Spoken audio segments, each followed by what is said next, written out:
ಹಣ ಮಾಡಬೇಕು ಸರ್, ದುಡ್ಡು ಡಬಲ್ ಆಗಬೇಕು ಸರ್ ಅಂತ ಹೇಳಿದ್ರೆ ನೀವು ಆನ್ಸರ್ ಅನ್ನ ಕೊಡ್ತೀವಿ ಅಲ್ವಾ? ಆನ್ಸರ್ ಅನ್ನ ಕೊಡೋದು ಇಲ್ಲ, ಯಾಕಂದ್ರೆ ಆಫ್ ದಿ ರೆಕಾರ್ಡ್ ನನಗೆ ಬೈತಾರೆ ಅವರು. ಇನ್ಕಮ್ ಇಲ್ಲದೆ ಇರುವವರಿಗೆ, ಶ್ರೀಮಂತರಿಗೆ ಮಾತ್ರ ಬಜೆಟ್. ಆನ್ಯುವಲ್ ಸಂಬಳ 12,70,000 ರೂಪಾಯಿವರೆಗೆ ಅವನಿಗೆ ಟ್ಯಾಕ್ಸ್ ಬರಲ್ಲ. ಪ್ರೊಫೆಷನಲ್ ಟ್ಯಾಕ್ಸ್ ಒಂದು 200 ರೂಪಾಯಿ ಕಟ್ ಆಗುತ್ತೆ. ಜನರಿಗೆ ಇದು ಖುಷಿ ಆಗ್ಬಿಟ್ಟಿದೆ, ಸಿಕ್ಕಾಪಟ್ಟೆ ಜನರಿಗೆ. ನಿಮ್ಗೊಂದು 10 ವರ್ಷ ಬಿಟ್ಟು ಒಂದು ಮನೆ ಕಟ್ಟಬೇಕು, ಮಕ್ಕಳ ಎಜುಕೇಶನ್ಗೆ ಬೇಕು, ಮಕ್ಕಳ ಮದುವೆಗೆ ಬೇಕು, ನಿಮ್ಮ ರಿಟೈರ್ಮೆಂಟಿಗೆ ಬೇಕು ಅಂತಿದ್ರೆ long term high risk equity fund ಅಲ್ಲಿ ಅದನ್ನ ಇನ್ವೆಸ್ಟ್ ಮಾಡಿ.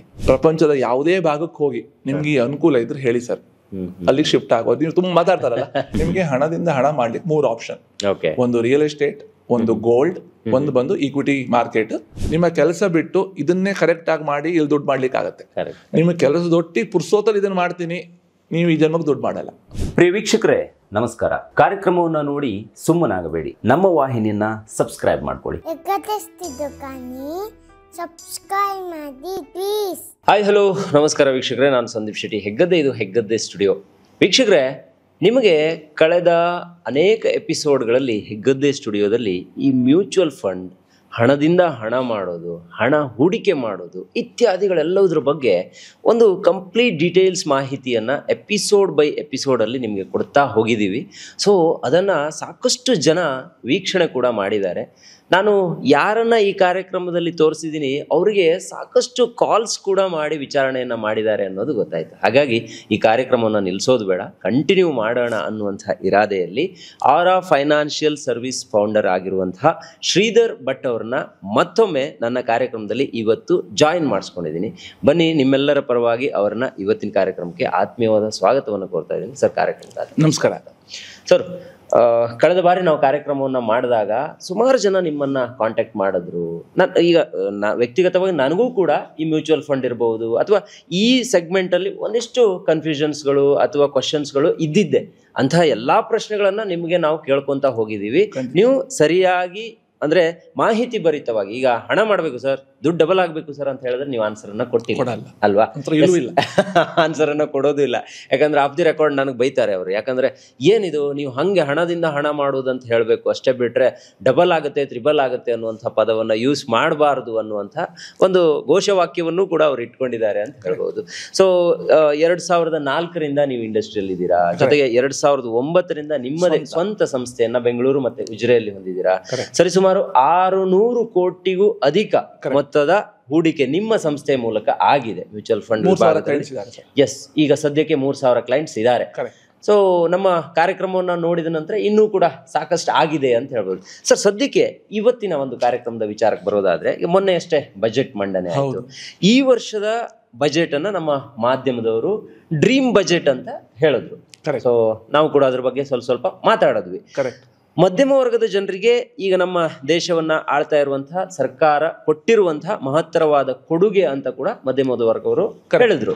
ಇದ್ರ ಬಗ್ಗೆ ಇದನ್ನ ಮಧ್ಯಮ ವರ್ಗದವರು ಅಥವಾ ಮಿಡ್ಲ್ ಇನ್ಕಮ್ ಗ್ರೂಪ್ನವರು ಹೇಗೆ ಸದುಪಯೋಗ ಮಾಡ್ಕೋಬಹುದು ಅನ್ನೋದ್ರ ಬಗ್ಗೆ ನನಗೊಂದು ಪ್ರಶ್ನೆ ಇದೆ. ಅದ್ರ ಬಗ್ಗೆ ಆನ್ಸರ್ ಕೊಡ್ಬೋದಾ ಅಂತ? ಖಂಡಿತ. ಸೊ ಲಾಸ್ಟ್ ಕಳೆದ ಒಂದು ಬಜೆಟ್ ಬಂದ ನಂತರ ಒಂದಷ್ಟು ಗೊತ್ತಲ್ವಾ, ಆರ್ ಕೆ ಲಕ್ಷ್ಮಣಿಂದ ಹಿಡಿದು ಬೇರೆ ಬೇರೆ ತರ ವಿಡಿಯೋಗಳು, ಸಣ್ಣ ಗ್ರಾಫಿಕ್ಸ್ ಎಲ್ಲ ಬರ್ತಾ ಇರ್ತವೆ. ಸೊ ಇನ್ಕಮ್ ಇಲ್ಲದೆ ಇರುವವರಿಗೆ, ಶ್ರೀಮಂತರಿಗೆ ಮಾತ್ರ ಬಜೆಟ್. ಮಧ್ಯಮ ವರ್ಗ ಜನರು ಅಂದ್ರೆ ಮಿಡ್ಲ್ ಇನ್ಕಮ್ ಗ್ರೂಪ್ನವ್ರು ಅಲ್ಲೇ ಇರ್ತಾರೆ ಅನ್ನೋದು ಒಂದು ಸ್ಟ್ಯಾಂಡರ್ಡ್ ಮೀಡಿಯಾ ಅಲ್ವಾ, ಅದು ಮೀಡಿಯಾದಲ್ಲಿ ಬರ್ತಾ ಇದೆ. ಬಟ್ ಈ ಸಲ ಎಂಟೈರ್ಲಿ ಡಿಫರೆಂಟ್. ಸೊ ನೀವು ಪ್ರಧಾನಿಯವರದ್ದು ಸ್ಪೀಚ್ ಕೇಳಬೇಕಿತ್ತು ಜಸ್ಟ್ ಆಫ್ಟರ್ ಬಜೆಟ್.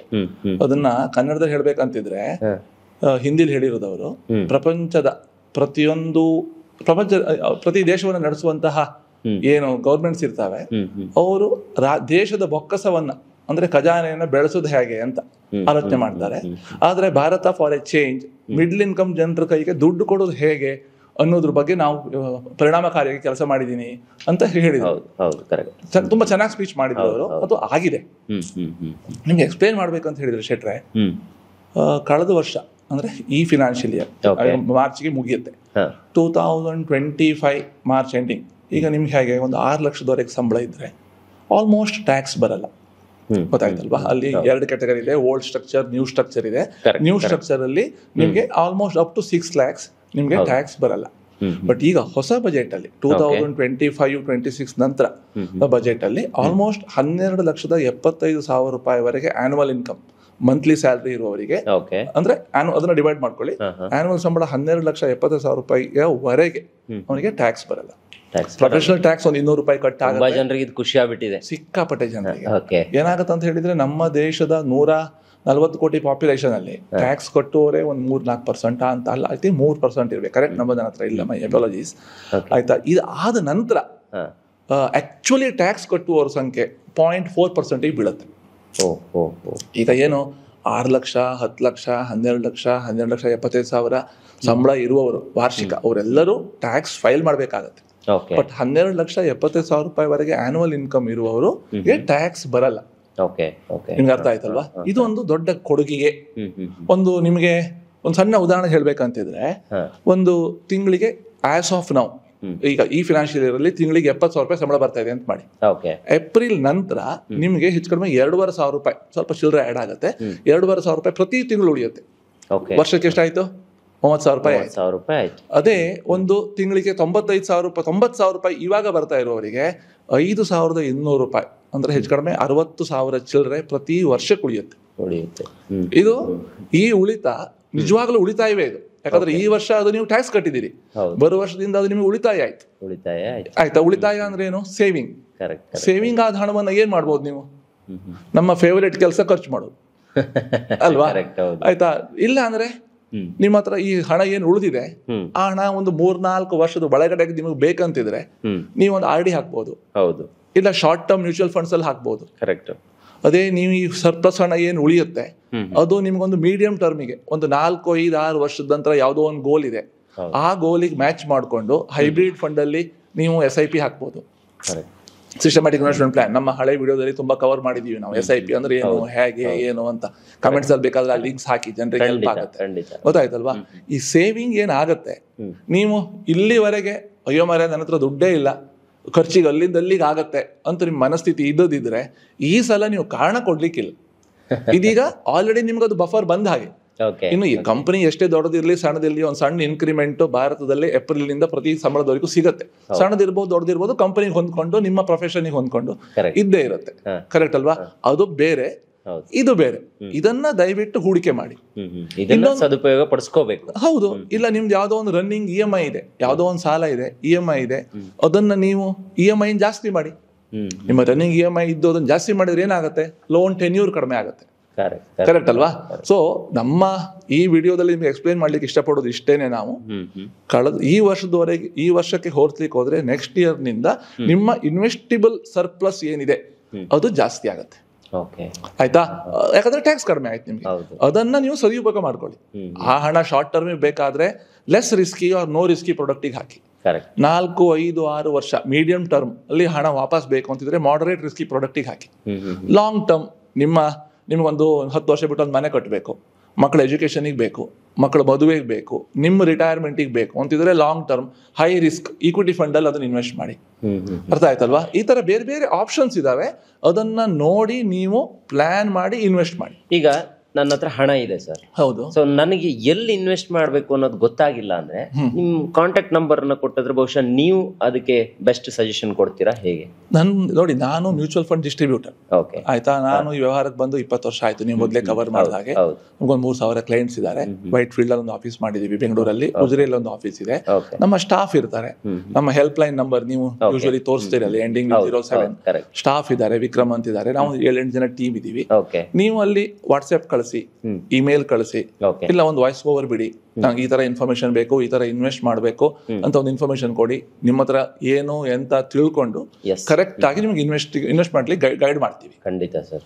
ಅದು ಅಲ್ಲದೇನೆ ಇನ್ನೊಂದು ಪಾಯಿಂಟ್ ನಾನು ಅದರಲ್ಲಿ ಕವರ್ ಮಾಡದೇ ಇರೋದು ಏನಂತ ಹೇಳಿದ್ರೆ ಸರ್, ಒಂದು ಮಾರ್ಜಿನಲ್ ರಿಲೀಫ್ ಅಂತಿದೆ. 12,75,000 ರೂಪಾಯಿವರೆಗೆ ನಿಮಗೆ ಟ್ಯಾಕ್ಸ್ ಇಲ್ಲ ಅಂತ ಹೇಳಿದೆ. ಹಾಗಾದ್ರೆ ಈಗ 12,76,000 ಆದ್ರೆ ಟ್ಯಾಕ್ಸ್ ಎಷ್ಟು ಬರುತ್ತೆ? ಅವಾಗ ಒಂಥರ ಹೊಟ್ಟೆ ಉರಿಯುತ್ತಲ್ವಾ? ಹೊಟ್ಟೆ ಉರಿಯುತ್ತೆ. ಅದನ್ನ ಸೋಷಿಯಲ್ ಮೀಡಿಯಾದಲ್ಲೂ ಕೂಡ ಕೆಲವರು ಮೆನ್ಷನ್ ಮಾಡಿದ್ದಾರೆ ಅಲ್ವಾ? ಸೊ ಅಲ್ಲಿ ಮಾರ್ಜಿನಲ್ ರಿಲೀಫ್ ಅಂತ ಒಂದಿರುತ್ತೆ. ಯಾಕಂದ್ರೆ cross the irrespective of the parties governments are reasonably honest to the middle income. ಗೊತ್ತಾಯ್ತಲ್ವಾ? ಮಾರ್ಜಿನಲ್ ರಿಲೀಫ್ ನೀವು ಅದನ್ನ ಕರೆಕ್ಟ್ ಆಗಿ ಓದಿ ಫೈನ್ ಪ್ರಿಂಟ್ಸ್ ಅಲ್ಲಿ ಸಿಗುತ್ತೆ. Approximately up to 13,20,000 rupees salary ನಾವು ಮಾತಾಡಿದ್ದೆಷ್ಟು 12,75,000. ಅದರ ಜಾಗದಲ್ಲಿ ಹೆಚ್ಚು ಕಡಿಮೆ 13,20,000 ರೂಪಾಯಿವರೆಗೂ ನಿಮಗೆ ಸಂಬಳ ಬಂದ್ರೆ ನಿಮಗೆ ಟ್ಯಾಕ್ಸ್ ಬರೋದು ಅಪ್ರಾಕ್ಸಿಮೇಟ್ಲಿ 45,000 ರೂಪಾಯಿ ಮಾತ್ರ. 13,20,000 ನಿಮ್ಗೆ ಸಂಬಳ ಬರ್ತಾ ಇದ್ದು 45,000 ರೂಪಾಯಿ ಟ್ಯಾಕ್ಸ್ ಹೋಗುತ್ತೆ ಅಂದ್ರೆ less than 5% of your net take home is treated as tax. ಪ್ರಪಂಚದ ಯಾವುದೇ ಭಾಗಕ್ಕೆ ಹೋಗಿ ನಿಮ್ಗೆ ಈ ಅನುಕೂಲ ಇದ್ರೆ ಹೇಳಿ ಸರ್, ಅಲ್ಲಿಗೆ ಶಿಫ್ಟ್ ಆಗೋದು. ನೀವು ತುಂಬಾ ಮಾತಾಡ್ತಾರಲ್ಲ, ಇಂಡಿಯಾದಲ್ಲಿ ಹಾಗೆ, ಇಂಡಿಯಾದಲ್ಲಿ ಹೀಗೆ ಜನ ಮೂವ್ ಆಗ್ತಾರೆ ಅಂತ ತುಂಬಾ ಮಾತಾಡ್ತಾರೆ. I think they have done enough thing for the middle income. But ಎಲ್ಲೋ ಒಂದ್ ಕಡೆ ನಾವು ಸ್ಯಾಟಿಸ್ಫೈ ಮಾಡ್ಕೊಳ್ಬೇಕು. ಇವತ್ತಿನ ದಿವಸದಲ್ಲಿ ಜನರಿಗೆ ಟ್ಯಾಕ್ಸ್ಗಿಂತ ಅಂಡ್ ಮಾರ್ಕೆಟ್ ವಾಲಟಾಲಿಟಿಗಿಂತ ಜಾಸ್ತಿ ರಿಸ್ಕ್ ಇರೋದು ನಿಮ್ಮ ಪ್ರೊಫೆಷನ್ ಅಲ್ಲಿ. ಆರ್ಟಿಫಿಷಿಯಲ್ ಇಂಟೆಲಿಜೆನ್ಸ್, ನಿಮ್ಮ ವ್ಯವಹಾರ ನಮ್ಮ ವ್ಯವಹಾರ ಎಲ್ಲದೂ ಕೂಡ ಅಲ್ಗಾಡ್ತಾ ಇದೆ. ಎಷ್ಟೋ ಜನ ವಿಡಿಯೋ ನೋಡ್ತಾ ಇದ್ದಾರೆ, ಅವ್ರ ವ್ಯವಹಾರ ಅಲ್ಗಾಡ್ತಾ ಇದೆ ಅಂತ ಅವ್ರಿಗೆ ಗೊತ್ತಿದೆ, ಕೆಲವರಿಗೆ ಗೊತ್ತಿಲ್ಲ. ಅದ್ರ ಬಗ್ಗೆ ಅವ್ರು ಜಾಸ್ತಿ ಟೈಮ್ ಅನ್ನ ಇನ್ವೆಸ್ಟ್ ಮಾಡಿ ಅವರ ಬಿಸ್ನೆಸ್ ಅನ್ನ ಗ್ರೋ ಮಾಡ್ಕೊಳ್ಳಿಕ್ಕೆ ಆಲೋಚನೆ ಮಾಡೋದು ಒಳ್ಳೇದು. ಬಟ್ ಈ ವರ್ಷದ ಬಜೆಟ್ ಅಂತೂ ಖಂಡಿತ ಮಿಡ್ಲ್ ಇನ್ಕಮ್ ಫೇವರೇಬಲ್ ಆಗಿದೆ. ಏನ್ ಸರ್ಪ್ಲಸ್ ಉಳಿಯುತ್ತೆ ಅದನ್ನ ಇನ್ವೆಸ್ಟ್ ಮಾಡಿ ಲಾಂಗ್ ಟರ್ಮ್ ಗೋಲ್ಸ್ ಅನ್ನ ರೀಚ್ ಮಾಡ್ಕೊಳ್ಳಿಕ್ಕೆ ಹೆಲ್ಪ್ ಆಗುತ್ತೆ. ಖಂಡಿತ ಸರ್. ನೋಡಿ ವೀಕ್ಷಕರೇ, ಶ್ರೀಧರ್ ಭಟ್ ಅವರ ಅನೇಕ ವಿಡಿಯೋಸ್ಗಳು ನಮ್ಮ ಹೆಗ್ಗದ್ದೆ ಸ್ಟುಡಿಯೋದಲ್ಲಿ ಇದೆ. ನಾನು ಡಿಸ್ಕ್ರಿಪ್ಷನ್ ಬಾಕ್ಸಲ್ಲಿ ಅವರ ಪ್ಲೇ ಲಿಸ್ಟ್ ಲಿಂಕನ್ನು ಹಾಕಿರ್ತೀನಿ. ಮತ್ತು ಅವರ ಒಂದು ಪರ್ಸ್ನಲ್ ಚಾನಲ್ನ ಲಿಂಕನ್ನು ಕೂಡ ನನ್ನ ಒಂದು ವಾಹಿನಿಯ ಡಿಸ್ಕ್ರಿಪ್ಷನ್ ಬಾಕ್ಸಲ್ಲಿ ಇರುತ್ತೆ. ಮತ್ತು ಕಾಂಟ್ಯಾಕ್ಟ್ ನಂಬರ್ ಬಗ್ಗೆ ಈಗಾಗಲೇ ಅವರು ಹೇಳಿದ್ರು, ಡಿಸ್ಪ್ಲೇಯಲ್ಲೂ ಕೂಡ ಕಾಂಟ್ಯಾಕ್ಟ್ ನಂಬರ್ ಇರುತ್ತೆ, ಡಿಸ್ಕ್ರಿಪ್ಷನ್ ಬಾಕ್ಸಲ್ಲೂ ಕೂಡ ಇರುತ್ತೆ. ಒಮ್ಮೆ ನೀವು ಅದನ್ನ ರೀಡ್ ಮಾಡ್ಕೋಬಹುದು. ನಿಮ್ಮ ಅನುಕೂಲಕ್ಕಾಗಿ ಅದನ್ನು ಇಟ್ಟಿರ್ತೀವಿ, ಸದುಪಯೋಗ ಪಡಿಸ್ಕೊಳ್ಳಿ ಅಂತ ಹೇಳೋಕೆ ಇಷ್ಟಪಡ್ತೀನಿ. ಸರ್, ಈಗ ನಮ್ಮ ಚಾನಲಲ್ಲೇ ನಿಮ್ಮ 9-10 ವಿಡಿಯೋಸ್ಗಳನ್ನು ನಾವು ಈ ಹಿಂದೆ ಪ್ರಸಾರ ಮಾಡಿದ್ದೀವಿ. ಒಂದು ಕಂಪ್ಲೀಟ್ ಆದ ಪ್ಲೇ ಲಿಸ್ಟ್ ಕೂಡ ನಮ್ಮಲ್ಲಿ ಲಭ್ಯ ಇದೆ. ಅದು ನನ್ನ ಸಂದರ್ಶನದಲ್ಲಿ ನೀವು ಕೂತಾಗ ಪ್ರತಿ ಸಲ ನೀವು ಹೇಳ್ತಿದ್ರಿ, ಹಣದಿಂದ ಹಣ ಮಾಡೋದು, ಇನ್ವೆಸ್ಟ್ ಮಾಡೋದು ಒಂದ್ ಸ್ವಲ್ಪ ಬೋರಿಂಗ್ ಸಬ್ಜೆಕ್ಟ್ ಅದು ಅಂತ ಕೂಡ ಹೇಳಿದ್ರಿ. ಮತ್ತೆ ಕಳೆದ ಈಗ ಅಂದ್ರೆ ಅದೊಂದು ಸ್ಲೋ ಪ್ರೋಸೆಸ್ ಅಂತಾನು ಕೂಡ ನೀವು ಹೇಳಿದ್ರಿ. ಸೊ ಇದೆಲ್ಲ ಆದ್ಮೇಲೆ ನನ್ಗನ್ಸಿದ್ದು, ಕಳೆದ ಕೆಲವು ತಿಂಗಳಿಂದ ಮಾರ್ಕೆಟ್ ತುಂಬಾ ಬಿದ್ದು ಹೋಗ್ತಾ ಇದೆ, ಕೆಳಗೆ ಕೆಳಗೆ ಕೆಳಗೆ ಬರ್ತಾ ಇದೆ. ಅಂದ್ರೆ ಕಂಪ್ಲೀಟ್ಲಿ ನಮ್ಮ ಲ್ಯಾಂಗ್ವೇಜ್ ಅಲ್ಲಿ ಹೇಳ್ಬೇಕಂದ್ರೆ ಬಿದ್ದೇ ಹೋಗಿದೆ ಅಂತ ಹೇಳ್ಬೋದು. ನನಗೆ ನಮ್ಮ ಹಳೆಯ ಸಂದರ್ಶನದ ವಿಡಿಯೋಗಳಿಗೂ ಈಗ ಆಗ್ತಿರೋದಕ್ಕೂ ಸಿಂಕ್ ಮಾಡಿದ್ರೆ ಬಹುಶಃ ಏನೋ ನೀವು ಹೇಳಿದ್ದಕ್ಕೆ ಏನಾದ್ರೂ ಸಿಂಕ್ ಇರಬಹುದಾ, ಅಂದ್ರೆ ನೀವು ಹೇಳ್ದಂಗೆ ಆಯ್ತಾ ಅಂತ, ನೀವು ಹೇಳಿದ್ದಕ್ಕೂ ಇಲ್ಲಿ ಆಗ್ತಿರೋದಕ್ಕೂ ಏನಾದ್ರೂ ಸಂಬಂಧ ಇದೆ ಅಂತ ಅನ್ಸುತ್ತಾ ಸರ್ ನಿಮ್ಗೆ? ಇಲ್ಲಿ ಇದು ಹೇಗಂದ್ರೆ ಶೆಟ್ರೆ, ಇಟ್ ಈಸ್ ಸಿಂಪಲ್. ನಿಮಗೆ ನೀವು ನಿಮ್ಮ ಪ್ರೊಫೆಷನ್ ಅಲ್ಲಿ ಹೌದು ಸ್ಪೆಷಲೈಸ್ಡ್, ಕರೆಕ್ಟ್. ಪ್ರತಿಯೊಬ್ಬರಿಗೆ ಡಾಕ್ಟರ್ ಇರ್ಬೋದು, ಟೀಚರ್ಸ್ ಇರ್ಬೋದು, ಎಲ್ಲರೂ ಅವ್ರವ್ರ ವ್ಯವಹಾರದಲ್ಲಿ ಸ್ಪೆಷಲೈಸ್ ಆಗಿರ್ತಾರೆ. ಹೌದು. ಅದಕ್ಕೆ ಅಲ್ಲಿ ಏನ್ ಮಾಡಬೇಕು ಅದನ್ನ ಕರೆಕ್ಟ್ ಅರ್ಥ ಮಾಡ್ಕೊಂಡು ಮಾಡ್ತಾರೆ. ಅಲ್ಲಿಯ ಪ್ರೋಸೆಸ್ ಮತ್ತೆ ಸಿಸ್ಟಮ್ ಅನ್ನ ಫಾಲೋ ಮಾಡ್ತಾರೆ. ಕರೆಕ್ಟ್. ಒಂದಷ್ಟು ಹಣ ಉಳಿಯುತ್ತೆ, ಆ ಹಣವನ್ನು ಇನ್ವೆಸ್ಟ್ ಮಾಡಬೇಕು. ಈ ಇನ್ವೆಸ್ಟ್ ಮಾಡಬೇಕು ಅಂತ ಬಂದ ಕೂಡಲೇ ನಮ್ಮ ಮನಸ್ಸಲ್ಲಿ ನಮ್ಗೆ ಅರ್ಜೆಂಟಲ್ಲಿ ಹಣ ಬೆಳಿಬೇಕು ಅಂತ. ಕರೆಕ್ಟ್. ಅದು ಸ್ವಲ್ಪ ಕಷ್ಟ. ಅರ್ಜೆಂಟಲ್ಲಿ ಏನೂ ಆಗೋದಿಲ್ಲ. ಏನಾದ್ರು ಅರ್ಜೆಂಟಲ್ಲಿ ಆಗೋದಿದ್ರೆ ಕಳ್ಕೊಳ್ಳೋದು ಮಾತ್ರ. ಕರೆಕ್ಟ್. ಗೊತ್ತಾಯ್ತಲ್ವಾ? ಸೊ ಈ ಹಿಂದಿನ ವಿಡಿಯೋದಲ್ಲಿ ನಾನು ಕವರ್ ಮಾಡಿದ ಹಾಗೇನೆ ನಿಮಗೆ ಹಣದಿಂದ ಹಣ ಮಾಡ್ಲಿಕ್ಕೆ 3 ಆಪ್ಷನ್. ಒಂದು ರಿಯಲ್ ಎಸ್ಟೇಟ್, ಒಂದು ಗೋಲ್ಡ್, ಒಂದು ಬಂದು equity market. Equity market direct ಆಗಿ ಸ್ಟಾಕ್ಸ್ ಅಲ್ಲಿ ಹಾಕೋದಕ್ಕಿಂತ ನೀವು ಮ್ಯೂಚುವಲ್ ಫಂಡ್ ಮೂಲಕ 1.5% ಕೆಲವು ಫಂಡ್ ಅಲ್ಲಿ 0.9% ಎಕ್ಸ್ಪೆನ್ಸ್ ರೇಷಿಯೋ ಇರುತ್ತೆ, ನಮ್ಮ ಬ್ರೋಕರೇಜು ಸೇರಿ. ಗೊತ್ತಾಯ್ತಲ್ವಾ? ಅಂತ ಫಂಡ್ಸ್ ಅನ್ನ ಸಿಲೆಕ್ಟ್ ಮಾಡಿ ಫಿನಾನ್ಷಿಯಲ್ ಪ್ಲಾನಿಂಗ್, ಅಸೆಟ್ ಅಲೋಕೇಶನ್ ಅನ್ನ ಕರೆಕ್ಟ್ ಆಗಿ ಮಾಡಿಬಿಟ್ಟು ಇನ್ವೆಸ್ಟ್ಮೆಂಟ್ ಮಾಡೋದು ಒಳ್ಳೇದು. ಈಗ ಒಂದು ಸಣ್ಣ ಲೇಟೆಸ್ಟ್ ಹಳೆ ಘಟನೆಗಳನ್ನೆಲ್ಲ ಬಿಡುವ. ಕೊರೋನಾ ಟೈಮಲ್ಲಿ ಏನಾಯ್ತು? ಕೊರೋನಾ ಬರುವ ಮೊದಲು ಸೆನ್ಸೆಕ್ಸ್ ಅಂದ್ರೆ BSE 30 42,000 ಇತ್ತು. ಅಲ್ಲಿಂದ 27,000 ಬಿತ್ತು. 27,000 ವಾಪಸ್ 42,000 ದಾಟಿ 2021-22 ಟೈಮಿಗೆ ಹೆಚ್ಚು ಕಡಿಮೆ ಒಂದು 63,000 ಹೋಯ್ತು. ನಂತರ ಉಕ್ರೇನ್ ವಾರ್ ಸ್ಟಾರ್ಟ್ ಆಯ್ತು. ನಂತರ ಒಂದು 63,000-64,000 ಒಂದು ವರ್ಷ ಇತ್ತಲ್ಲಿ ಹೆಚ್ಚು ಕಡಿಮೆ. 2023ನೇ ಇಸ್ವಿ ನವೆಂಬರ್ ಟೈಮಲ್ಲಿ 5 ಸ್ಟೇಟ್ಸ್ ಎಲೆಕ್ಷನ್ ರಿಸಲ್ಟ್ ಬಂತು. ಸೊ ದೆನ್ ರ್ಯಾಲಿ ಸ್ಟಾರ್ಟ್ ಆಯ್ತು. ಒಂದು 72,000 ಹೋಯ್ತು. ಅದ್ರ ಬಗ್ಗೆ ನಾವು ಮಾಹಿತಿಯನ್ನು ಕೂಡ ಅಲ್ವಾ? ನಂತರ 24ರಲ್ಲಿ ಸೆಂಟ್ರಲ್ ಎಲೆಕ್ಷನ್ ಆಯ್ತು. 2024 ಸೆಪ್ಟೆಂಬರ್ ಅಲ್ಲಿ ಮಾರ್ಕೆಟ್ ಎಲ್ಲಿಗೆ ಹೋಯ್ತು? 85,000 86,000 ಹತ್ರ ಹೋಯ್ತು. ಸೊ 27,000ದಿಂದ 86,000 ರ್ಯಾಲಿ ಆಗಿದ್ದು ಎಷ್ಟು ವರ್ಷದಲ್ಲಿ? ಆಲ್ಮೋಸ್ಟ್ 4 ವರ್ಷದಲ್ಲಿ. ಆಯ್ತಾ? ಮನುಷ್ಯನಿಗೆ ಮರೆಯುವುದೊಂದು ಒಳ್ಳೆ ಕ್ವಾಲಿಟಿ. ದುಡ್ಡಿಂದ ದುಡ್ಡು ಮಾಡೋ ವಿಚಾರದಲ್ಲಿ ಮರೆಯುವ ಕ್ವಾಲಿಟಿ ಅವನ ಎನಿಮಿ. ಹಿಸ್ಟಾರಿಕಲ್ ಡೇಟಾ ಕರೆಕ್ಟ್ ನೆನ್ಪಿಟ್ಕೊಳ್ಬೇಕು ಅವನು. ಪ್ರತಿಯೊಂದು ಅಸೆಟ್ ಕ್ಲಾಸಿಗೂ ಅದರದ್ದೇ ಆದ ಫೀಚರ್, ಅಡ್ವಾಂಟೇಜ್, ಡಿಸ್ಅಡ್ವಾಂಟೇಜ್ ಇದೆ. ಅದನ್ನ ಅರ್ಥ ಮಾಡ್ಕೊಳ್ಬೇಕು. ಆ ಪ್ರಾಡಕ್ಟ್ ಅನ್ನ ನನ್ನ ಫಿನಾನ್ಷಿಯಲ್ ಗೋಲಿಗೆ ಸೂಟ್ ಮಾಡ್ಕೊಳ್ಳೋದು ಹೇಗೆ ಅಂತ ಪ್ಲಾನ್ ಮಾಡಿ ಇನ್ವೆಸ್ಟ್ಮೆಂಟ್ ಮಾಡಬೇಕೇ ಹೊರತು ಹಿಸ್ಟಾರಿಕಲ್ ಇದು ಲಾಸ್ಟ್ 3 ವರ್ಷದಲ್ಲಿ ಡಬಲ್ ಆಗಿದೆ, ಆಗಿದೆ ಆಯ್ತಾ, ಬಟ್ ಇನ್ನು ಮುಂದೆ ಆಗತ್ತಂತ ಯಾರು ಹೇಳಿಲ್ಲ ನಿಮ್ಗೆ, ಅದು ಆಗಿದೆ. ಸೊ ನಾವು ವಿಡಿಯೋ ಮಾಡಾಗ ನಿಮ್ಗೆ ಹೇಳಿದ್ದೀನಿ ಸರ್ 12% ಎಕ್ಸ್ಪೆಕ್ಟೇಷನ್ ಇಟ್ಕೊಳ್ಳಿ ಅಂತ ಹೇಳಿದ್ದೀನಿ.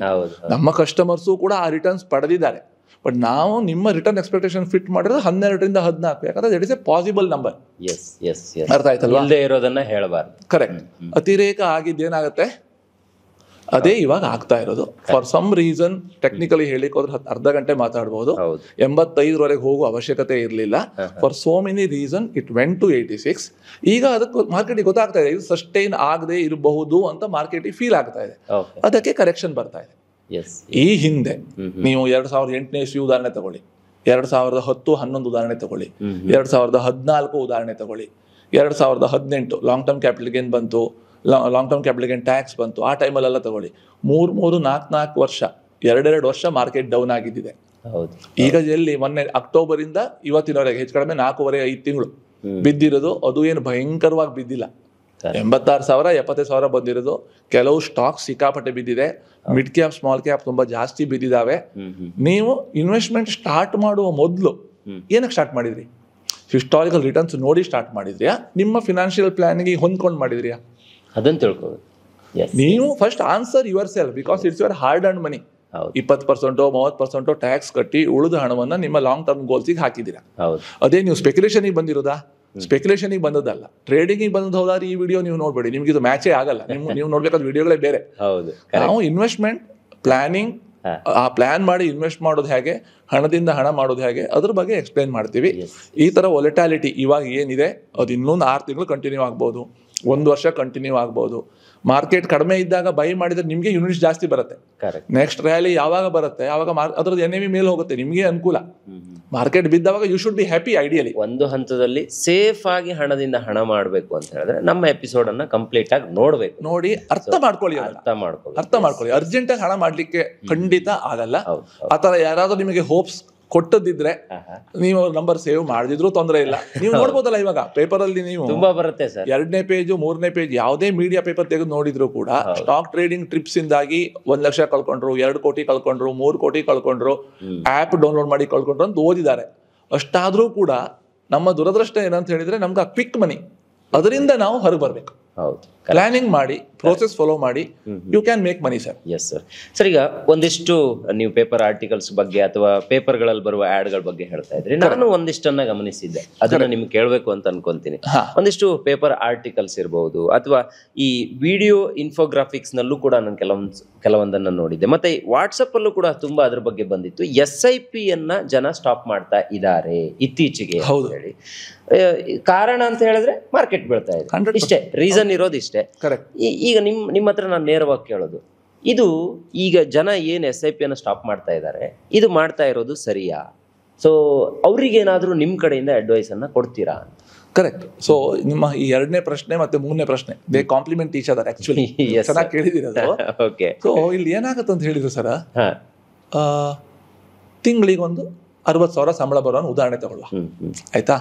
ಸಂಬಳ ಬರುತ್ತೆ, ಒಂದಷ್ಟು ಹಣ ಊಟ, ಚಾ, ತಿಂಡಿ, ಕಾಫಿ, ರೆಗ್ಯುಲರ್ ಖರ್ಚುಗಳಿಗೆ ಹಣ ಹೊರಗಡೆ ಹೋಗುತ್ತೆ. ನೀವು ದುಡಿದೇ ಇರೋ ಆ ಖರ್ಚಾಗತ್ತೆ ಹಣ. ಆಮೇಲೆ ಒಂದಷ್ಟು ಆನ್ಯುವಲ್ ಖರ್ಚುಗಳಿದಾವೆ, ಗೊತ್ತಲ್ವಾ? ಪ್ರೀಮಿಯಂ ಕಟ್ಲಿಕ್ಕೆ ಇರ್ಬೋದು, ಸ್ಕೂಲ್ ಎಜುಕೇಶನ್ ಫೀಸ್ ಇರ್ಬೋದು, ಟ್ರಾವೆಲ್ ಇರ್ಬೋದು, ಹಬ್ಬ ಹರಿದಿನಗಳಿಗೆ ಇರ್ಬೋದು, ಫಂಕ್ಷನ್ಗೆ ಇರ್ಬೋದು, ಏನಕ್ಕೋ ಒಂದಷ್ಟು ನಿಮ್ಮ ಆನ್ಯುವಲ್ ಖರ್ಚುಗಳಿರ್ತವೆ. ಈ ಆನ್ಯುವಲ್ ಖರ್ಚುಗಳನ್ನ ಡಿವೈಡೆಡ್ ಬೈ 12 ಮಾಡಿ, ಮತ್ತೆ ಈ ನಿಮ್ದು ರೆಗ್ಯುಲರ್ ಖರ್ಚು ಇದೆ ಅಲ್ವಾ, ಅದನ್ನ ಟೋಟಲ್ ಮಾಡಿ, ಅದೆಷ್ಟೋ ಒಂದು ಫಿಗರ್ ಬರುತ್ತೆ. ಅದೊಂದು ನನ್ನ ಪ್ರಕಾರ 50,000 ರೂಪಾಯಿ ಸಂಬಳ ಬರುವವನಿಗೆ ಅದು ಒಂದು 18ರಿಂದ 20, ಯಾಮಾರಿದ್ರೆ 25, ಅದರಿಂದ ಜಾಸ್ತಿ ಹೋಯ್ತು ಅಂದ್ರೆ ಅವ ರಿಸ್ಕ್ ಅಲ್ಲಿ ಇದಾನಂತ ಲೆಕ್ಕ. ಹಾಸಿಗೆ ಇದ್ದಷ್ಟೇ ಕಾಲ್ ಚಾಚಬೇಕು. India is known for saving and spending. ನಾವು ಇವಾಗ spending, if something left out, saving ತಪ್ಪದು. ಇಂದೆಲ್ಲ ನಾಳೆ ಅದು ಬ್ಯಾಕ್ ಫೈರ್ ಆಗತ್ತೆ. ಈಗ ನಡೀತಾ ಇದೆ, ಈಗ ನಡೆಯುತ್ತೆ, ಪರ್ಮನೆಂಟ್ ಆಗಿ ನಡೆಯುತ್ತೆ ಅನ್ಕೊಳ್ಬೇಡಿ. ನೀವು ನಿಮ್ಮ ಪ್ಲಾನಿಂಗ್ ಅಲ್ಲಿ ಇರಿ, ಅರ್ಥ ಆಯ್ತಲ್ವಾ? So coming back to the main point. So ಇಷ್ಟು ಹಣ ಏನಿದೆ ಅದು ಕಾಂಟಿಂಜೆನ್ಸಿ ಫಂಡ್, ಎಮರ್ಜೆನ್ಸಿ ಫಂಡ್ ಅಂತ ಹೇಳ್ತೀವಿ. ಅದನ್ನ ನೀವು ಹೇಗೂ ಟ್ಯಾಕ್ಸ್ ಲಯಬಿಲಿಟಿ ಇಲ್ಲ, ಇವಾಗ ಬಹಳ ಕಡಿಮೆ ಇದೆ ಇದ್ರೂ ಕೂಡ. ಸೊ ಅದನ್ನ ನೀವು ಒಂದು RDನೋ ಮಾಡಿ, ಇಲ್ಲ ಆರ್ಬಿಟ್ರಾಜ್ ಫಂಡ್ ಬರುತ್ತೆ, ಅದ್ರಲ್ಲಿ SIP ಹಾಕಿ, ಸೂಟೇಬಲ್ ಪ್ರಾಡಕ್ಟ್ಸ್ ಅಲ್ಲಿ ಅದನ್ನ ಬದಿಗಿಟ್ಬಿಡಿ. ಹುಕ್ ಆರ್ ದ ಕುಕ್, ಒಂದು 2 ವರ್ಷದ ಎಕ್ಸ್ಪೆಂಡಿಚರ್ ನಿಮ್ಮ ಹತ್ರ ಕೈಯಲ್ಲಿ ಇರಬೇಕು. ಕರೆಕ್ಟ್ ಅಲ್ವಾ? ನಂತರ ಒಂದು 4, 5, 6 ವರ್ಷದ ಗೋಲ್ಸ್, ಅದಕ್ಕೆ ಮ್ಯಾಚ್ ಆಗುವಂತಹ ಹೈಬ್ರಿಡ್ ಫಂಡ್ಸ್ ಬರ್ತವೆ, ಅದರಲ್ಲಿ ನೀವು SIP ಸ್ಟಾರ್ಟ್ ಮಾಡಬೇಕು. ಲಾಂಗ್ ಟರ್ಮ್ ಗೋಲ್ಸ್ ನಾವು ಹಿಂದೆ ತುಂಬ ಸಲ ಕವರ್ ಮಾಡಿದ್ದೀವಿ. ಅದಕ್ಕೆ ಈಕ್ವಿಟಿ ಮ್ಯೂಚುವಲ್ ಫಂಡ್ ಅಲ್ಲಿ ನೀವು ಇನ್ವೆಸ್ಟ್ಮೆಂಟ್ ಸ್ಟಾರ್ಟ್ ಮಾಡಬೇಕು. ಈಗ ನಿಮ್ಮ ಕ್ವಶನಿಗೆ ಆನ್ಸರ್ ಕೊಡ್ತೇನೆ. ಈ ಲಾಸ್ಟ್ 4 ವರ್ಷದ ಹಿಂದೆ ಎಷ್ಟು ಜನರದ್ದು ಡಿಮ್ಯಾಟ್ ಅಕೌಂಟ್ ಇತ್ತು? ನಮ್ಮ ದೇಶದ ಡಿಮ್ಯಾಟ್ ಅಕೌಂಟ್ ಇದ್ದದ್ದೇ ಒಂದು 4-5 ಕೋಟಿಯೋ ಏನೋ. ಈಗ ಅದು 18.5 ಕೋಟಿಗೆ ಹೋಗಿದೆ. ಬಹುಶಃ ಮೊಬೈಲ್ ಬಳಕೆ ಜಾಸ್ತಿ ಹಂಗಾಯ್ತಾ? ಒಂದದು ಮೊಬೈಲ್ ಬಳಕೆ, ಇನ್ನೊಂದು ಕರೋನಾದಲ್ಲಿ ಮನೇಲಿ ಕೂತ್ಕೊಂಡಿದ್ರು, ಇನ್ನೊಂದು ಮಾರ್ಕೆಟ್ ಡೌನ್ ಇತ್ತು. ಇನ್ಫ್ಲೂಯೆನ್ಸರ್ಸ್ ತುಂಬಾ ಬಂದು ಏನ್ ಮಾಡಿದ್ರು ದುಡ್ಡು ಹಾಕಿ ಮೇಲೆ ಹೋಗುತ್ತೆ ಅಂತ ಹೇಳಿದ್ರು. ಐ ಥಿಂಕ್ ಈಗ ಇವತ್ತಿನ ದಿವಸದಲ್ಲಿ ನಿಮ್ಗೆ ಇನ್ವೆಸ್ಟ್ಮೆಂಟ್ ಅಂತ ಗೂಗಲ್ ಮಾಡಿದ್ರೆ ಆನ್ಲೈನ್ ಹೋಗಿ ಇನ್ವೆಸ್ಟ್ಮೆಂಟ್ಸ್ ಗಿಂತ ಜಾಸ್ತಿ ಟ್ರೇಡಿಂಗ್ ಬಗ್ಗೆ ನಿಮ್ಗೆ ಅಡ್ವೈಸ್ ಸಿಗುತ್ತೆ. ಫಿನಾನ್ಷಿಯಲ್ ಇನ್ಫ್ಲೂಯೆನ್ಸರ್ಸ್ ತುಂಬಾ ಇದಾರೆ ಅಲ್ಲಿ. ನೀವು ಆಸ್ ಆನ್ ಇಂಡಿವಿಜುವಲ್ ನೀವು ನಿಮ್ಮ ಹತ್ರ ಮಾತಾಡ್ಕೊಳ್ಳಿ. ನೀವು ಯಂಗ್, ನಾವು ಹೆಚ್ಚಿನ ನಿಮ್ಮ ಕ್ರೌಡ್ ಯಂಗೇ ಅಲ್ವಾ? Young crowd, are you a investor or a trader? If you are a trader, ನಿಮ್ಮ ಕೆಲಸ ಬಿಟ್ಟು ಇದನ್ನೇ ಕರೆಕ್ಟ್ ಆಗಿ ಮಾಡಿ ಇಲ್ಲಿ ದುಡ್ಡು ಮಾಡ್ಲಿಕ್ಕೆ ಆಗುತ್ತೆ. ನಿಮ್ಮ ಕೆಲಸದೊಟ್ಟಿಗೆ ಪುರ್ಸೋತಲ್ಲಿ ಇದನ್ನ ಮಾಡ್ತೀನಿ, ನೀವು ಈ ಜನ್ಮಕ್ಕೆ ದುಡ್ಡು ಮಾಡಲ್ಲ. 18.5 ಕೋಟಿ ಡಿಮ್ಯಾಟ್ ಅಕೌಂಟ್ ಇದೆ ಸರ್. ಉದಾಹರಣೆಗೆ ಹೇಳಿರೋದು ನಾನು, ಆಕ್ಚುಯಲ್ ಡೇಟಾ ಅದು. ಅದರಲ್ಲಿ 50% ಡಿಮ್ಯಾಟ್ ಅಕೌಂಟ್ ಅಲ್ಲಿ 50,000 ರೂಪಾಯಿದು ಹೋಲ್ಡಿಂಗ್ ಇಲ್ಲ. ಮ್ಯೂಚುವಲ್ ಫಂಡ್ ಇನ್ವೆಸ್ಟರ್ಸ್ ಇವತ್ತಿಗೆ ಇರೋದು ಬರೀ 5 ಕೋಟಿ ಮಾತ್ರ. ಗೊತ್ತಾಯ್ತಲ್ವಾ? ಈಗ ರಮ್ಮಿ ಇದೆ ಅಲ್ಲ, ರಮ್ಮಿ ಆ್ಯಪ್ ಎಷ್ಟು ಜನ ಡೌನ್ಲೋಡ್ ಮಾಡ್ಕೊಂಡಿದ್ದಾರೆ ನೋಡಿ, ನೀವೇ ನೋಡಿ, ನಾನು ಹೇಳಲ್ಲ. ಕ್ರಿಪ್ಟೋ ಆ್ಯಪ್ ಎಷ್ಟು ಜನ ಡೌನ್ಲೋಡ್ ಮಾಡ್ಕೊಂಡಿದ್ದಾರೆ ನೋಡಿ. ಗೊತ್ತಾಯ್ತಲ್ವಾ? ಸೊ ಇದು ಏನು ಹೇಳತ್ತ ಅಂತ ಹೇಳಿದ್ರೆ ಎಲ್ಲರಿಗೂ ಕೂಡ ದುಡ್ಡು ಆಗ್ಬೇಕು, ಸ್ಪೆಕ್ಯುಲೇಷನ್ ಅಲ್ಲಿ ದುಡ್ಡು ಆಗ್ಬೇಕು, ಅರ್ಜೆಂಟ್ ಅಲ್ಲಿ ಆಗ್ಬೇಕು. ಸೊ ಎಷ್ಟೋ ಜನ SIP ಸ್ಟಾರ್ಟ್ ಮಾಡಿರೋದು ಕೂಡ ಆ ಹಿಸ್ಟಾರಿಕಲ್ ರಿಟರ್ನ್ಸ್ ನೋಡಿ. ಈಗ 7 ತಿಂಗಳಿಗೆ ನೀವು ಬೀಳೋದಂತ ಆದ್ರೆ ನಾವು ಯಕ್ಷಗಾನದಲ್ಲಿ ಹೇಳ್ತೀವಲ್ಲ, ಪ್ರಥಮ ಚುಂಬನಂ ದಂತ ಭಗ್ನಂ ಅಂತ ಹೇಳ್ತೀವಿ. ಸೊ ಅದು ಆಗಲ್ಲ sir. So you have to be very careful. ಇವತ್ತಿನ ಲಾಸ್ಟ್ 2.5-3 ವರ್ಷದಲ್ಲಿ SIP ಹಾಕೊಂಡು ಬಂದು 1 ವರ್ಷದ ನೆಗೆಟಿವ್ ರಿಟರ್ನ್ಸ್ ನೋಡಿ ಅವ ವಿಡ್ರಾ ಮಾಡೋದಂತ ಆದ್ರೆ, the way if you want to explain, ಆ ಮನುಷ್ಯ ಅವನ ರಿಸ್ಕ್ ಅಪಟೈಟ್ ಇರಲಿ, ಅವನ ಗೋಲ್ಸ್ ಇರಲಿ, ಕರೆಕ್ಟ್ ಆಗಿ ಪ್ಲಾನ್ ಮಾಡ್ಕೊಂಡಿಲ್ಲ. ಫಸ್ಟ್ ಅವ್ರ ಗೋಲ್ ಪ್ಲಾನಿಂಗ್ ಕರೆಕ್ಟ್ ಮಾಡ್ಬೇಕು. ನೋಡಿ ಸರ್, ಅವ್ರು ಏನು ಇನ್ವೆಸ್ಟ್ ಮಾಡ್ತಾರೆ ಅದು ಹಾರ್ಡ್ ಅಂಡ್ ಮನಿ. ಈಗ ಮಾರ್ಕೆಟ್ ವೀಕ್ ಇದ್ದಾಗ SIP ಸ್ಟಾಪ್ ಮಾಡಿ ವಿಡ್ರಾ ಮಾಡ್ಕೊಂಡು ಹೋದ್ರೆ FD ಅಲ್ಲಿ ಹಾಕಿದ್ರು ರಿಟರ್ನ್ಸ್ ಬರ್ತಿತ್ತು, ಅದು ಹೋಯ್ತು. ಈಗ ವಿಡ್ರಾ ಮಾಡುವಾಗ ಮಾರ್ಕೆಟ್ ಡೌನ್ ಇದೆ, ಆಕ್ಚುಯಲ್ ಲಾಸ್ ಅಲ್ಲಿ ವಿಡ್ರಾ ಮಾಡ್ತಾರೆ. ಮಾಡಬೇಡಿ. ನೀವೇನು ಪ್ಲಾನಿಂಗ್ ಮಾಡಿ, ನೀವು ಹಣ ಹಾಕ್ಲಿಕ್ಕೆ ಸ್ಟಾರ್ಟ್ ಮಾಡುವಾಗ ನಾವು ತೋರಿಸಿದೀವಿ, ನಮ್ಮ ವೆಬ್ಸೈಟ್ ಬಂದ್ರೆ ಎಲ್ಲ ಡೇಟಾ ಹಾಕಿದೀವಿ. ನಮ್ಮ ಯೂಟ್ಯೂಬ್ ಅಲ್ಲಿ 16 ಕನ್ನಡ ವಿಡಿಯೋ ಮಾಡಿ ಹಾಕಿದ್ದೀನಿ, ಇನ್ಕ್ಲೂಡಿಂಗ್ ಮೈ ಬ್ರೋಕರೇಜ್. ಇಂಗ್ಲಿಷ್ ವಿಡಿಯೋಗಳು ಒಂದಷ್ಟು ಇದಾವೆ, ಹಿಂದಿ ವಿಡಿಯೋಗಳು ಇದಾವೆ. ಎಲ್ಲದೂ ನೀವು ನೋಡಿ ಅರ್ಥ ಮಾಡ್ಕೊಳ್ಳಿ. ಆಮೇಲೆ ನೀವು ಪ್ಲಾನಿಂಗ್ ಮಾಡಿ, ನಿಮ್ಮ ಪರ್ಸನಲ್ ಪ್ಲಾನಿಂಗ್ ಮಾಡಿ. ಯಾಕಂದ್ರೆ ನೀವು ಮಾಡೋ ಫಿನಾನ್ಷಿಯಲ್ ಪ್ಲಾನಿಂಗ್, ನಾನು ಮಾಡೋ ಫಿನಾನ್ಷಿಯಲ್ ಪ್ಲಾನಿಂಗ್ ಮ್ಯಾಚ್ ಆಗಲ್ಲ, ಬೇರೆ ಬೇರೆ ಇರುತ್ತೆ. ಪ್ಲಾನಿಂಗ್ ಮಾಡಿ ನಂತರ ಅದಕ್ಕೆ ಯಾವ ಗೋಲಿಗೆ ಯಾವ ಫಂಡ್ ಯಾವ ಪ್ರಾಡಕ್ಟ್ ಅಂತ ಮ್ಯಾಚ್ ಮಾಡಿಕೊಂಡು ಇನ್ವೆಸ್ಟ್ಮೆಂಟ್ ಸ್ಟಾರ್ಟ್ ಮಾಡಿ. ನಂತರ ನೀವು ಹಣದಿಂದ ಹಣ ಮಾಡ್ತೀರಿ. ಮಾರ್ಕೆಟ್ ಡೌನ್ ಇದ್ದಾಗ ವಿಡ್ರಾ ಮಾಡೋದು, ಸ್ಟಾಪ್ ಮಾಡೋದು ಅಂತ ಆದ್ರೆ ತಪ್ಪದು. ಗಮತ್ ಕೇಳಿ, ನೀವು SIP ಸ್ಟಾರ್ಟ್ ಮಾಡಿದ್ಯಾಕೆ? It will make good when market is volatile. Market ಕಡಿಮೆ ಇದ್ದಾಗ ಜಾಸ್ತಿ ಯೂನಿಟ್ ಸಿಗುತ್ತೆ, ಮಾರ್ಕೆಟ್ ಮೇಲೆ ಹೋದಾಗ ನಿಮ್ಮ NAV ಜಾಸ್ತಿ ಆಗುತ್ತೆ. Both the side you are the saver. Last 1 ವರ್ಷ ಮಾರ್ಕೆಟ್ ಬಿತ್ತು, ಅಯ್ಯೋ ನಾನು ಇನ್ನೂ ಹೋಗುತ್ತೆ ಅನ್ನೋದು ವಿಡ್ರಾ ಮಾಡಿದ್ರೆ ಹೆಂಗದು ತಪ್ಪ. ಇನ್ನೊಂದು ಪಾಯಿಂಟ್ ಆ್ಯಡ್ ಮಾಡ್ತೇನೆ, ಚಿನ್ನದ ರೇಟ್ ಕಡಿಮೆ ಆಯ್ತು, ನೀವು ಇದ್ದು ಚಿನ್ನ ಸೇಲ್ ಮಾಡ್ತೀರಾ ಮತ್ತೊಂದು ತಗೊಳ್ತೀವಿ. ಪಕ್ಕದ ಒಂದು ಸೈಟ್ ಸ್ವಲ್ಪ ಕಡಿಮೆ ಸಿಗ್ತಾ ಇದೆ ಏನೋ ಕಾರಣಕ್ಕೆ, ಏನ್ ಮಾಡ್ತೀರಿ? ತಗೊಂತೀವಿ. ಇದನ್ನ ಯಾಕೆ ಸೇಲ್ ಮಾಡ್ತೀರಾ ಅಲ್ವಾ? ಉತ್ತರ ನಿಮ್ಮ ಹತ್ರವೇ ಇದೆ. Problem is thinking. ಖಂಡಿತ, ನಿಜವಾಗ್ಲೂ ಇಲ್ಲ ಏನು ಕರೆಕ್ಟ್ ಆಗಿದೆ. ಯಾಕಂದ್ರೆ ನಮ್ಮ ವೀಕ್ಷಕರಿಗೆ ಈ ತರದ ಮಾಹಿತಿ ಸಿಕ್ಕರೆ ನಿಜವಾಗಿಯೂ ಹೆಲ್ಪ್ಫುಲ್ ಅಂತ ನಾನು ಅನ್ಕೊಂತೀನಿ. ಈಗ ಚಿನ್ನದ ರೇಟ್ ಬಗ್ಗೆ ನೀವು ಏನ್ ಮಾತಾಡಿದ್ರಲ್ಲ, ಅದನ್ನ ಮುಂದಿನ ಎಪಿಸೋಡ್ ಅಲ್ಲಿ ಅದ್ರ ಬಗ್ಗೆ ಒಂದು ಸ್ಪೆಷಲ್ ಪ್ರಶ್ನೆಗಳು ನನ್ನ ಹತ್ರ ಇದೆ. ಸೊ ಅದನ್ನ ನಾಳೆ ಎಪಿಸೋಡ್ ಅಲ್ಲಿ ನಮ್ಮ ವೀಕ್ಷಕರಿಗೆ ಅದ್ರ ಬಗ್ಗೆ ಡೀಟೇಲ್ ಮಾಹಿತಿಯನ್ನ ಕೊಡೋಣ. ಈಗ ಚಿನ್ನದ ರೇಟ್ ತುಂಬಾ ಜಾಸ್ತಿ ಆಗ್ತಾ ಇದೆ ಅಂತ ಗೊಣಗಾಡುವವರೆಲ್ಲ ಇದೆ. ಏನು ಎತ್ತ ಇದು ಇಳಿಯುತ್ತಾ, ಜಾಸ್ತಿ ಆಗುತ್ತಾ, ಹೆಂಗೆ, ಅದ್ರ ಬಗ್ಗೆ ಎಲ್ಲ ಮಾಹಿತಿಯನ್ನ ಮುಂದಿನ ಎಪಿಸೋಡ್ ಅಲ್ಲಿ ಕೊಡೋಣ ಸರ್. ಶ್ರೀಧರ್ ಭಟ್ ಅವರು ನಮ್ಮ ಕಾರ್ಯಕ್ರಮದಲ್ಲಿ ಈ ಹಿಂದೆಯೂ ಅನೇಕ ಎಪಿಸೋಡ್ಗಳಲ್ಲಿ ಭಾಗವಹಿಸಿದ್ದಾರೆ. ಅವರ ಕಾಂಟ್ಯಾಕ್ಟ್ ನಂಬರ್ ಅನ್ನು ನಾನು ಡಿಸ್ಪ್ಲೇ ಮಾಡಿದ್ದೀನಿ, ಮತ್ತು ಡಿಸ್ಕ್ರಿಪ್ಷನ್ ಬಾಕ್ಸ್ ಅಲ್ಲಿ ಇರುತ್ತೆ. ಕಂಪ್ಲೀಟ್ ಆಗಿ ರೀಡ್ ಮಾಡ್ಕೊಳ್ಳಿ. ಅವರ ಚಾನಲ್ನ ಲಿಂಕ್ ಕೂಡ ಇರುತ್ತೆ, ಅವರ ಎಲ್ಲ ವಿಡಿಯೋಸ್ಗಳ ಕಂಪ್ಲೀಟ್ ಮಾಹಿತಿ ಕೂಡ ನಮ್ಮ ಡಿಸ್ಕ್ರಿಪ್ಷನ್ ಬಾಕ್ಸ್ ಅಲ್ಲಿ ಇರುತ್ತೆ. ಸರ್, ಇವತ್ತಿನ ಕಾರ್ಯಕ್ರಮದಲ್ಲಿ ನೀವು ನಮ್ಮ ಜೊತೆ ಭಾಗವಹಿಸಿ ಇಷ್ಟೆಲ್ಲ ಮಾಹಿತಿಯನ್ನು ಕೊಟ್ಟಿರೋದಕ್ಕೆ ನಮ್ಮ ಹೆಗ್ಗದ್ದೆ ಸ್ಟುಡಿಯೋ ಕಡೆಯಿಂದ ಎಲ್ಲ ವೀಕ್ಷಕರ ಪರವಾಗಿ ನಿಮಗೆ ತುಂಬ ಧನ್ಯವಾದ ಸರ್. Thank you. ನಮಸ್ಕಾರ ಸರ್. Thank you. ನೋಡಿದ್ರಲ್ಲ ವೀಕ್ಷಕರೇ, ಇದು ಈ ಹೊತ್ತಿನ ವಿಶೇಷ. ಸೊ ಮ್ಯೂಚುವಲ್ ಫಂಡ್ ಬಗ್ಗೆ ನಿಮಗೆ ಸಾಕಷ್ಟು ಮಾಹಿತಿಯನ್ನು ಕೊಡಬೇಕು ಅನ್ನೋದು ನನ್ನ ಒಂದು ಅನಿಸಿಕೆ. ಹಾಗಾಗಿ ಈ ಕಾರ್ಯಕ್ರಮ ನಿಲ್ಲೋದಿಲ್ಲ, ಕಂಟಿನ್ಯೂ ಆಗುತ್ತೆ. ಸೊ ನಮ್ಮ ವಾಹಿನಿಯನ್ನು ಸಬ್ಸ್ಕ್ರೈಬ್ ಮಾಡ್ಕೊಳ್ಳಿ, ಇಲ್ಲ ಫೇಸ್ಬುಕ್ಕಲ್ಲಿ ಈ ಕಾರ್ಯಕ್ರಮ ನೋಡ್ತಾ ಇದ್ರೆ ದಯವಿಟ್ಟು ಫಾಲೋ ಮಾಡ್ಕೊಳ್ಳಿ ಅಂತ ಹೇಳ್ತಾ ಇವತ್ತಿನ ಕಾರ್ಯಕ್ರಮವನ್ನು ಮುಗಿಸ್ತಾ ಇದ್ದೀನಿ. Stay tune, Heggadde studio.